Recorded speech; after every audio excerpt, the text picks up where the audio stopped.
بالله من الشيطان الرجيم بسم الله الرحمن الرحيم الحمد لله رب العالمين والعاقبة للمتقين والصلاة والسلام على أشرف الأنبياء والمرسلين سيدنا محمد وعلى آله وأصحابه أجمعين.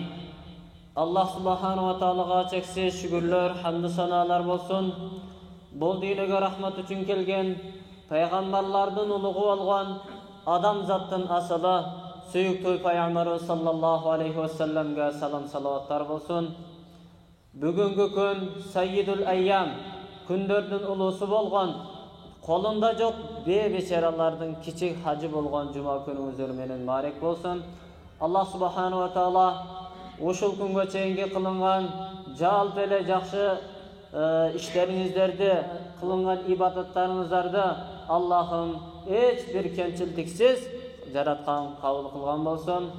Hormatlı cemaat, bugünkü sizlerge aytıla turgan mesele bol silatur rahim, bir tuğan menen bir tuğandın ortasındagı karın katnaş to'g'risida. Allah subhanahu wa ta'ala bu suratun Nahl suresinin 90. ayetinde bunday deb qayırlar. Estağfirullah billah. İnnallaha ya'muru bil adli vel ihsani ve ita'i zil qurba ve yenha 'anil fahşai vel munkeri vel baghi. Ya'izukum la'allakum tezekkerun. Sadakallahul azim. Albatta Allah Taala adiletli bolgula, jana jakşılık kılgıla, jana bir tuğan menen bir tuğan ortasında karın katnaştı bekemdegile, jana uyatsızlık, kapırçılık, çekten aşudan, aşıp götürüden saktangıla dep Allah subhanahu wa ta'ala Nahl suresinin 90. ayetinde eskertip jatat. Allah subhanahu wa ta'ala adiletlilikti ornatqıla, adiletlilik kılgıla. Biriňerin menen biriňerdiň ortaňorda daima adiletlilik bolgula. Daima emne adiletli bolgula. Biröge jakşylyk kılıp, biröge jamanlyk kılbagıla. Barıňar emne biriňerge adiletli bolgula, jana jakşylyk kılgıla. Egerde silerdiň araňarda biröw akçaga muhtaç bolsa, alarga jardam bergile. Kolunda çok beçeralar, jetim jesiller var mı? Alardın başını sılap, alarga sadaka vergiler. Sebebi Peygamber sallallahu aleyhi ve sellem aytat, sadaka egerde tuğan urukka jakınlarına bergen bolsa, aladan 2 sowapka eye bolot deydi. Birincisi kayсы ol dese, sadaka bergende jakın tuğanlardan baştagıla oşol birinci buyruktu atkargandığı üçün bir sowap berilse, ikincisi karın katnaşты uğulagandığı üçün ikinci sowap berilet deydi. Oşonduktan sadaka berginiz kelip jatабы tuğandarga, anda alıstan emes, birinci özüňüzdün jakındarıňyzdy izleňiz. Egerde akçaga muhtaç bolgon bolsa, bir nersege muhtaç bolgon bolsa, anda birinci jakın tuğanlardan baştagıla deydi. Sebebinde 2 sowaptın iyesi bolot. Zeketти buyruktu atkarganlığı üçün bir sowap berilse, ikincisi emne karın katnaştı uğulaganlığı üçün ikinci sowap berilir.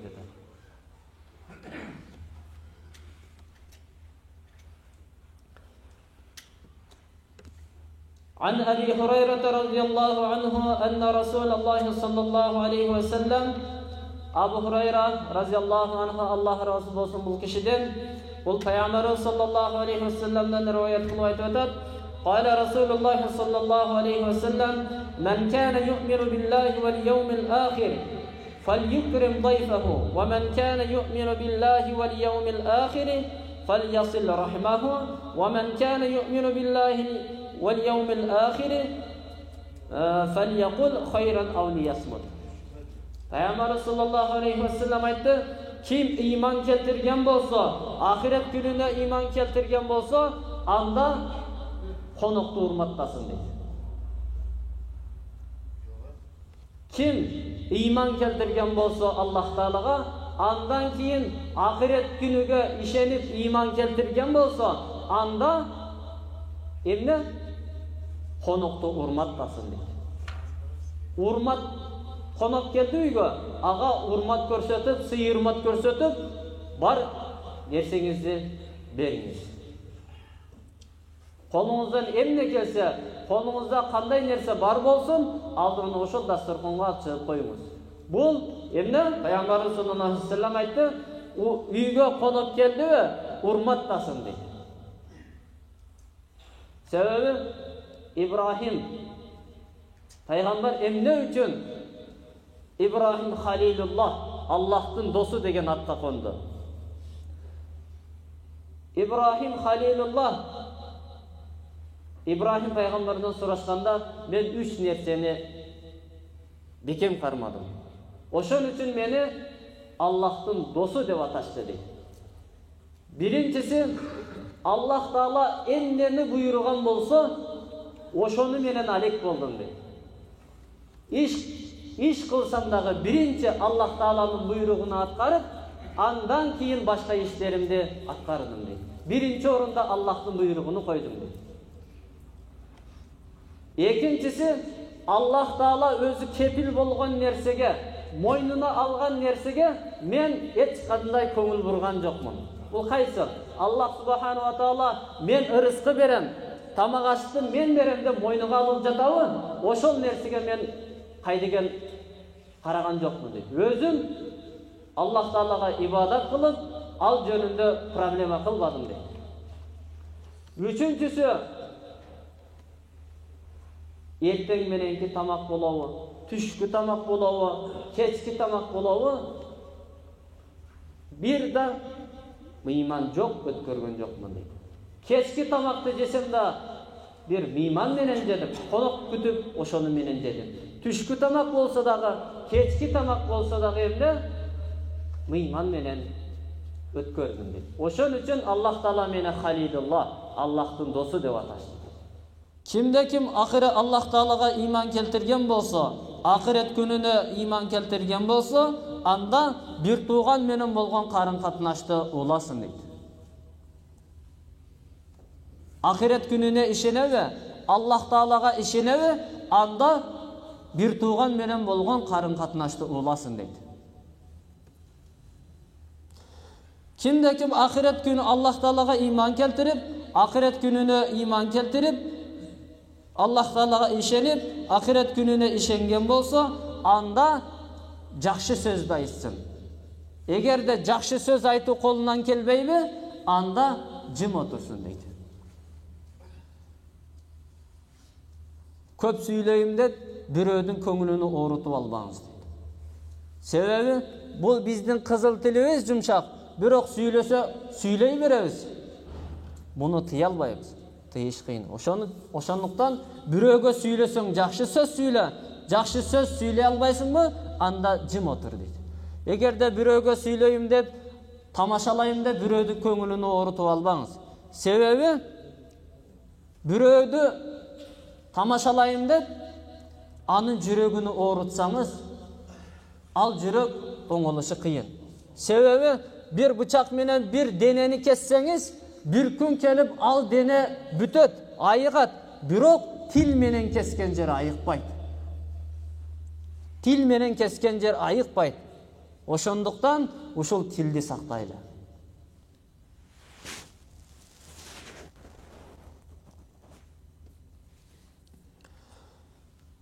Ömer razıyallahu anh'ın doğrunda bir ata baldarına vasiyat kılıp çoğun balasına, balam menin içer suğum tügöndü,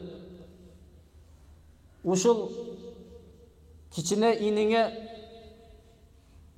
miras var, atadan kalgan miras, menin mirasım var Yemen degen şaharda, barsan oşol jerde uşul iniңдин mirası var. Oşol mirasты iniňe alıp gelip berip koy. Men bul dünödön öte tokşoymун, menin içer suwum tügöndü dep eki balasından nasihat kılat. Kündördün birinde atası bul dünö menen koşaytışat.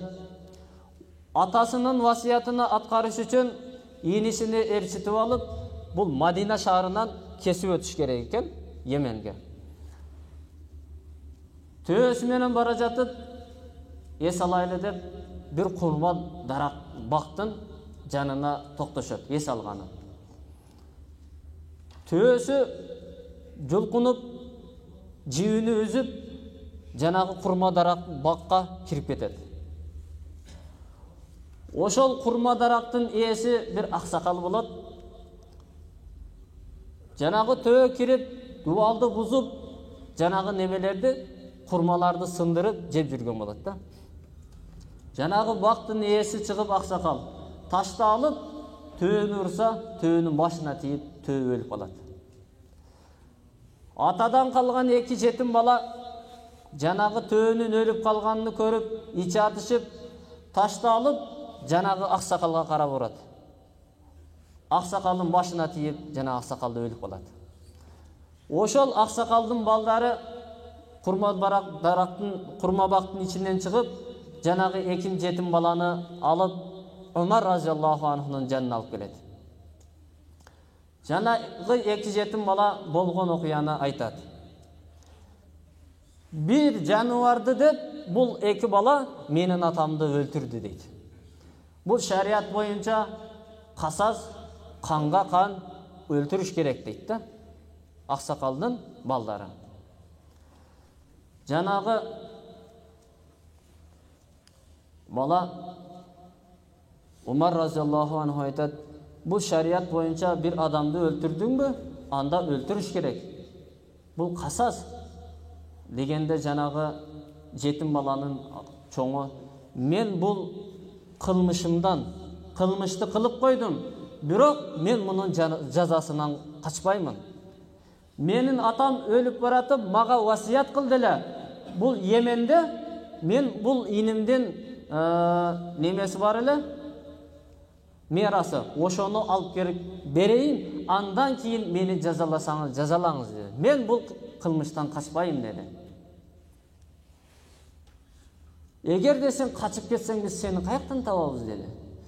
Ошондо жанагы жетим бала айтты: "Ла илаха иллаллах, Мухаммадур Расулуллах. Мен үммөтү Мухаммадтын үммөтү болом. Бул дүйнөгө рахмат үчүн келген пайгамбар Мухаммадтын үммөтү болом" деди да. Мухаммадтын үммөтү иман келдирдиби? Ал бири-бирине алдабайт дейт. Бул жерде сахабалардын бири-бирине болгон ушундай биримдиги, ынтымагы, бири-бириге болгон тууган сый мамилеси. Анда Умар разияллаху анху 1 ай мөөнөт берди. Ошол мирасты алып келип бергени. Ал мирасты алыш үчүн кетти Йеменге. Жанагы 2 жетим бала: "Бекер коюп жибердиңиз да муну. Биз каяктан табабыз" деди. Бул жерде ла илаха иллаллах Мухаммадур Расулуллах деп айтканда Абу Зар ал-Гиффари өзүнүн мойнунан алган экен. Бул эгерде келбей калса, ордуна мени өлтүргүлө деп. Бул келбей калса Йеменден, алдап качып кете турган болсо, мен мойнума аламын, бул келбей калса, ордуна мени өлтүргүлө деп Абу Зар ал-Гиффари мойнуна алган экен. Йеменге барып, жанагы васиятты аткаруу үчүн Йеменге кетет. Күндөр өтүп, 1 ай мөөнөт узап, аягына жетип баштайт. Жанагы 2 жетим бала: "Бекер уруксат бердиңиз, биз каяктан табабыз?" десе, "Ал келбей калса, ордуга мени өлтүргүлө. Мен турам го" деп Абу Зар ал-Гиффари айтып жатканда, жанагы 2 бала кирип келген экен. Ушунчалык чачтары өсүп, жүдөп, тердеп кирип келет. Ошондо Умар разияллаху анху: "Аллаху акбар, өлүмүнө шашып келген бир тууганым кел" деген. Эмне мынча шаштың дегенде, мен бул кетип атканымда Йеменге, мен ыйманымды коюп кеттим де, ыйманымды. Ушул 1 ай бою жүрдүм, мен ыймансыз өтүп кетпейин деп Кудайдан жалбарып сурап жүрдүм. Бул дүйнөдө ыймансыз кетип калгандан ыйман менен кеткеним жакшыраак. Ошон үчүн мен кетерде ыйманымды коюп кеттим да, ошон үчүн Кудайдан жалбарып кайра келдим деген экен да. Ана ошондо Абу Зар ал-Гифари ла илаха иллаллах Мухаммадур Расулуллах деп айтканда, бул менин бир тууганым экенимди билип, себеби Кур'анда иннамал муъминуна ихва, момундар бири-бирине бир тууган деп айткан аятты эстеп, бул менин бир тууганым деп, ошон үчүн мен буга кепил болдум, мойнума алдым деген экен да. Бул сахабалардын бири-бирине болгон ынтымагы, сүйүү, махаббаты азыркы учурдачы ал бир тууган ары турсун, ал мусулмандар. Бир тууган менен бир тууган болбогон бир дүнүйөнүн артынан, болбогон бир аялдын артынан эмне урушуп, тытышып жүргөн бир туугандарыбыз көп. Үч нерсе адамдын рухун кубантып, сүйүндүрөт дейт. Үч нерсе. Биринчиси кайсыл десе, зикрул маут. Аллах Тааланы эстөө. Дайыма кандай иш кылбасын, Аллах Тааланы эстеп, Аллах Тааланы, Аллахым, менин кылган ибадаттарымды кабыл кыл. Кыяматта менин амал китебим оң колумдан берет бекен. Аллахым, менин кыяматта бахшар майданында элдин алдында мени шерменде кылба. Аллахым, кабыр азабынан мени сактай көргүн деп Аллахты дайым эстеп, зикир кылып жүргөн адамдын руху рахаттанат дейт. Экинчиси зикрул маут, өлүмдү эстөө. Осман радиаллаху анху сөзүндө айтат: "Хаммуд дунья зулматун фил калби ва хаммул ахирати нурун фил калби." Бул дүйнөнү байлыкты эстеп, байлыктын артынан жүрүп, төлкү байлыкты эстеп калган адам бул жүрөгү карарат дейт. Ва хаммул ахирати нурун фил калби. Ахиретти эстөө адамдын жүрөгүн нурдан тат дейт. Дайыма өлүмдү эстеп, азыркы учурда көпчүлүк бир туугандарыбыз өтүп кетти ушул жумага чейин. Ошол мазарга барабыз, кабырга барабыз, бирок үлгү албай калдык. Эртең ошол нерсе бардыгыбыздын башыбызга келе турган нерсе. 2 метр кепинге орунуп кете турган нерсе, бирок ошол нерседен үлгү албай калдык. Дүнүйөнү деп ахиретти унутуп калдык. Дүнүйө деп дүнүйөнүн артынан жүрүп, ошол өлүмдү эстебей калдык. Бул да өлүмдү дайыма эстөө, бул адамдын рухуну кубандырат дейт. Үчүнчүсү силатур рахим. Бир тууган менен карын катнашты улоо, бир тууганды барып зиярат кылуу, бир тууганды барып кабар алуу, бул дагы адамдын жүрөгүнө, адамдын рахатына кубандырат дейт. Аннан набий саллаллаху алейхи ва саллям байяна фил ахир al-awwal inna salatar rahmi taqribul abda min rahmatihi. Peygamber sallallahu aleyhi ve sellem айтты, дайыма карын катнашта болуп, бир туугандардын зиярат кылып, бир туугандардан кабар алуу, бул пендени Аллах Тааланын рахматына жакындатат дейт. Туугандар менен карын катнашты улоо, бул Аллах Тааланын эмне рахматына жакындатат дейт.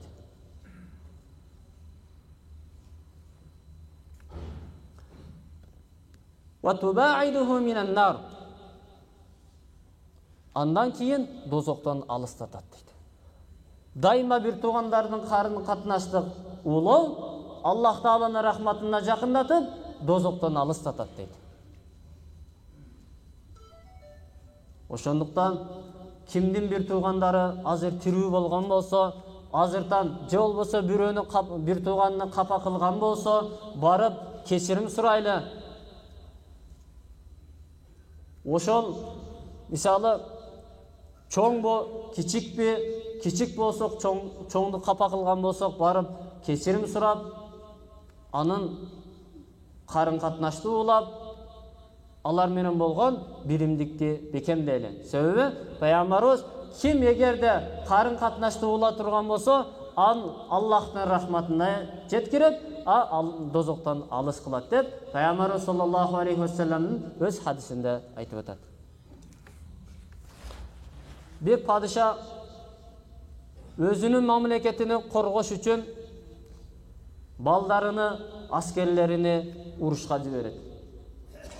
Aradan 2 ay ötüp, padişam, sizdin bir balаңыз soğuşta kaytış boldu. Uşunçalık soğuş kattуу boldu, soğuşta balаңыз kaytış boldu dep kabar jetet. Janagı padişah kolunu көтөрүп, Allah'ım, al balanı mağa berdin ele belek kılıp, belekti özün aldın, özün sabır bergin dep koydu. Aradan dağı 2 ay ötkönden keyin dağı kabar keldi. Padişam, sizdin dağı bir balаңыз kaytış boldu.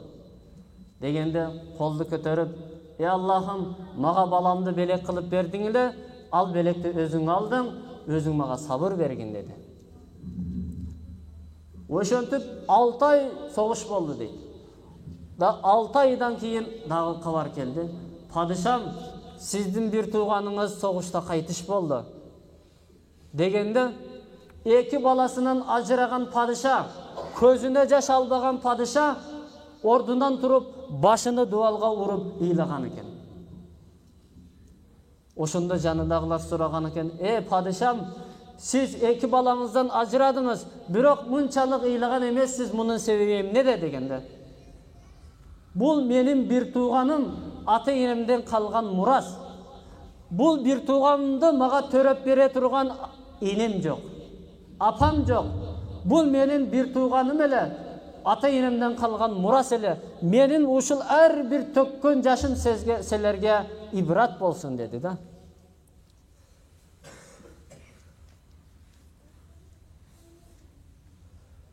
Her bir menin tökkön yaşım ibrat bolsun dedi. Bol bir tuğan menen bir tuğandan orudu başka. Eğer de siz bul dinöden ötsöңүз, sizdi juva turgan, sizdi kabırga koya turgan, sizdin ayığınızda jaba turgan, sizdi kabırga kötörüp bara turgan, oşol sizdin bir tuğanыңыз болот.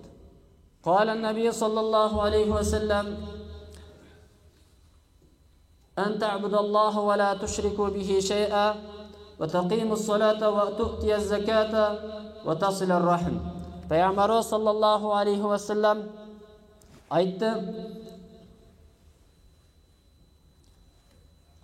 Allah Taalaga kulçuluk kılуу, aga şerik koşbou, ve taqimus-salata, namazdı turguzu, ve tu'tiyez-zakata, zekatты beru, ve tasiler-rahim, anan bir tuğan menen karın katnaştı uğulaw. Abu Ayyub Ansar, Allah razı olsun bu kişiden, Abu Ayyub el-Ansar Peygamber sallallahu aleyhi ve sellem'den soradı. Peygamber sallallahu aleyhi ve sellem aytты: Kimde kim eğer de karın katnaştı uğulay turgan bolsa, al adam cennetke jakındayt. Eğer de kimde kim karın katnaştı buza turgan bolsa, al adam beyişten alыстayt. Dozokko jakın bolat dedi.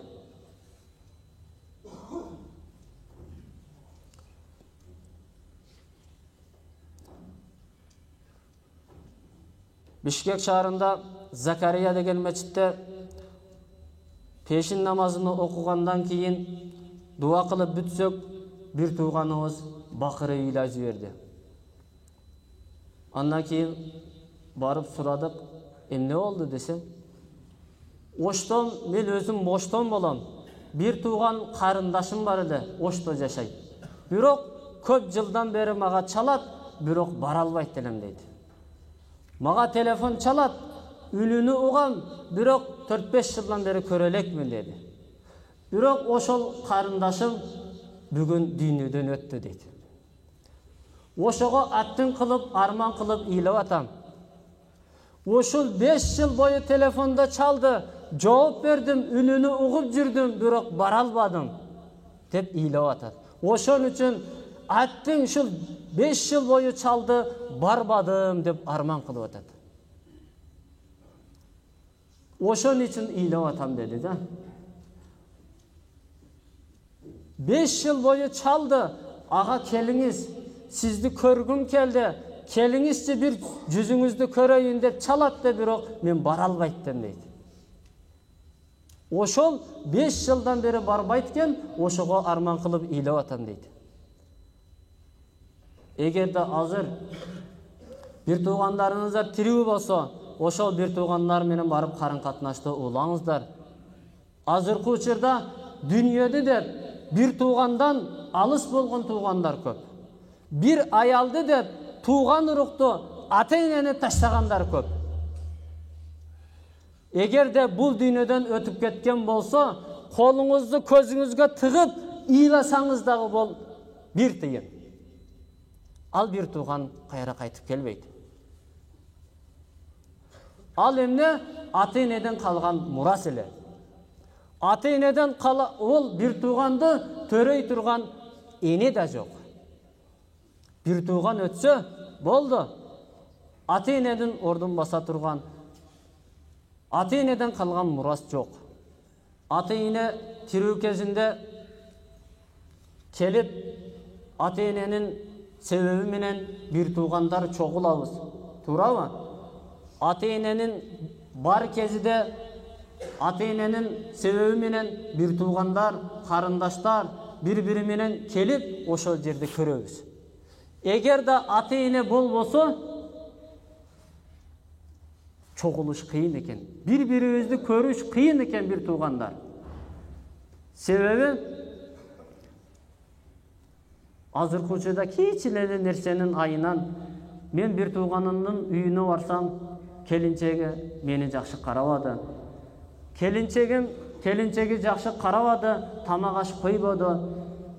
Инимдин үйүнө барсам, балдары жакшы кабыл албады деп ошентип болбогон бир себептер менен тарынышып бири-бирибизге бара албайт экенбиз. Энебиздин ичинде кичине жерде батып бул дүйнөгө келдик. Азыркы учурда ушунчалык чоң дүйнөгө батпай калдык да. Ушунчалык кичине энебиздин курсагына батып, чоң бул дүйнөгө батпай калдык. Ошол бир тууган менен болгон бири-бирибизде бул жашоодо чоңду, кичинени тарынтып коебуз да. Ошол бир тууган менен карын катнашты уулаганда, ошол бир тууган менен бир тууган урушуп кеткенде бизге которуп бере турган бул ата-эне болуп эсептелет экен да. Эгерде кичинени капа кылып кое турган болсо, ата-энебиз айтат экен: бул сен кичинеңде, бул иниң төрөлгөндө, бул дүйнөгө келгенде сен кубанбадың беле? Эркелетип муну көтөрбөдүң беле? Сен бул бир тууганын жүзүнөн өппөдүң беле деп. Бир тууганыбыз ошентип ата-эне бизге которуп берет экен да. Эгерде бир тууганыбыз бири-бири менен капа болгон учурда, эгерде кичинебиз чоңубузду капа кылып койгон болсо, кичине иниңди сен бул дүйнөдө көтөрдүң эле, эркелеттиң эле деп ата-энебиз бизге которуп берип турат экен да. قال الفقيه إذا كان الرجل عند قرابته bir faqih kişi aytkan eкен, эгерде bir kişinin tuğandары болсо, ولم يكن غائبا عنهم, алысыраак жерде жашаган болсо, فالواجب عليه أن يصلهم بالهدية وبالزيارة. Эгерде алысыраак жерде жашаган болсо, ал адамга важип болот экен бир хадия менен, же болбосо бир акчалай, же болбосо жөн эле барып зиярат кылып коюшлук ал адамга важип болот дейт. Эгерде бир тууганы тирик болсо, алысыраак эмес, жакын жерде жашаган болсо бир айылда, барып ошол бир тууганды бир акчалай бир нерсе менен, же болбосо жөн эле барып зиярат кылып, кабар алып коюшлук, бул ар бир адамга важип дейт.